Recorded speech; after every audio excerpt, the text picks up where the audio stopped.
Day 30, Monday, November 21st. Genesis 33. Genesis 33 1-20 NKJV. Now Jacob lifted his eyes and looked, and there, Esau was coming, and with him were 400 men. So he divided the children among. He put the maidservants and their children in front, Leah and her children behind, and Rachel and Joseph last. Then he crossed over before them and bowed himself to the ground 7 times, until he came near to his brother. But Esau ran to meet him, and embraced him, and fell on his neck and kissed him, and they wept. And he lifted his eyes and saw the women and children, and said, Who are these with you?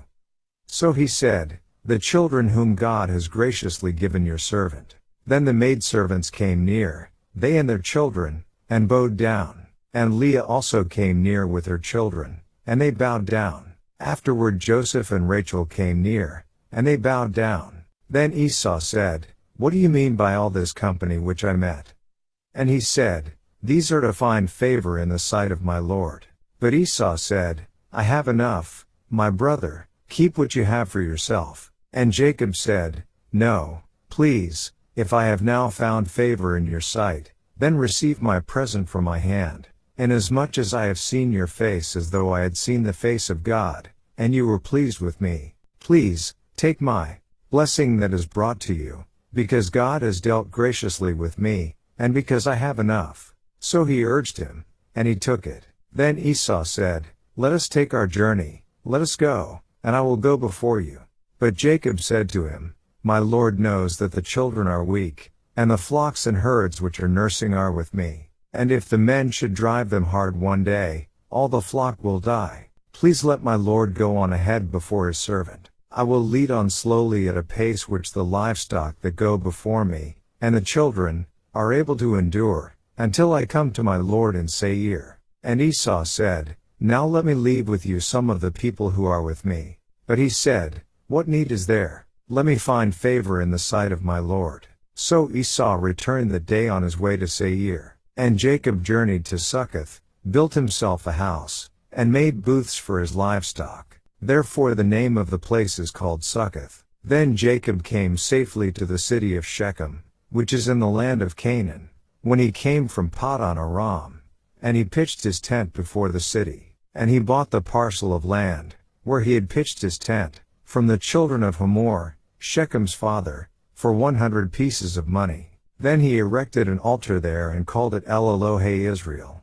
Daily Deep Dive. Verse 2. Over the years I often wondered why we don't see clearly critical comments from God about men taking multiple wives/concubines, etc. I have come to believe that God doesn't always provide these clear comments, but instead provides clear instructions in His Word of His intent, and also provides clear examples where the opposite doesn't lead to happiness and positive outcomes. We clearly see in Genesis that God created one wife for Adam, not a whole series of women. We clearly see in Paul's instructions to both Timothy and Titus, younger pastors in the church, see 1 Timothy 3:2, Titus 1:6, that a qualification for an elder was to be a husband of one wife. We also see the clear negative outcomes that came to families where jealousy, animosity, contention, loneliness, family separation, etc., resulted. Here in verse 2 must have been another in a long series of very hurtful situations for the concubines and Leah.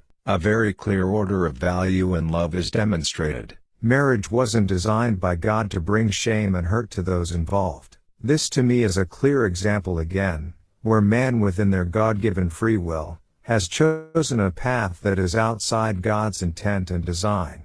Verse 4. Imagine the emotional release from this moment. Due to your deceitful stealing of your father's blessing, you had to flee from your home for your life. You were separated not only from your parents, but also from your twin brother. You had gotten married and had children with no relationship and connection to your parents or twin. Now after 20 years, you are greeted so warmly by your brother that you still very much feared and worried still hated you. You can almost read over at the end of this verse that they wept, but that makes perfect sense. What an amazing moment of reconciliation. Verse 20, He builds an altar and names it El Elohe Israel, meaning the mighty God of Israel. Strong/Brown Driver Briggs. Here's the commentary from the UCG Bible reading program. In the morning, Jacob departed, and after a short journey he caught sight of Esau advancing with 400 men. Jacob had ordered his family, dividing the children among their mothers, placing the concubines first, followed by Leah, with Rachel trailing the caravan. This was done to provide maximum protection for Rachel, possibly pregnant with Benjamin, and Joseph. For if Esau attacked, perhaps he would have had enough of slaughter by the time he reached Rachel.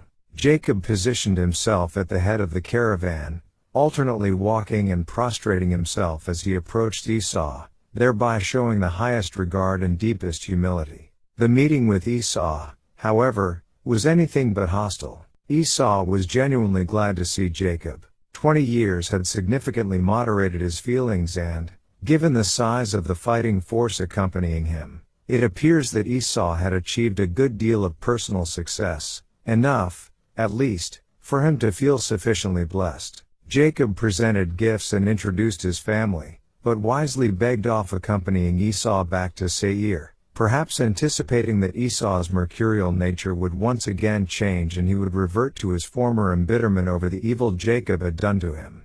After departing from his encounter with Esau, Jacob came to Shechem, verses 18 to 19. Here he bought a parcel of land and dug a well. This is apparently the same well at which, long afterward, Jesus Christ met and talked with the Samaritan woman, the place at this much later time being known as Sychar, John 4:5-6, near today's city of Nablus in the West Bank. Jacob, renamed Israel, also built an altar to God here, which he named El Elohe Israel, meaning God, the God of Israel, Genesis 33:20.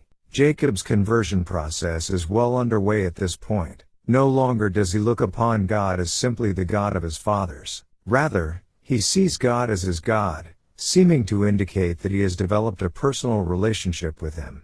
And,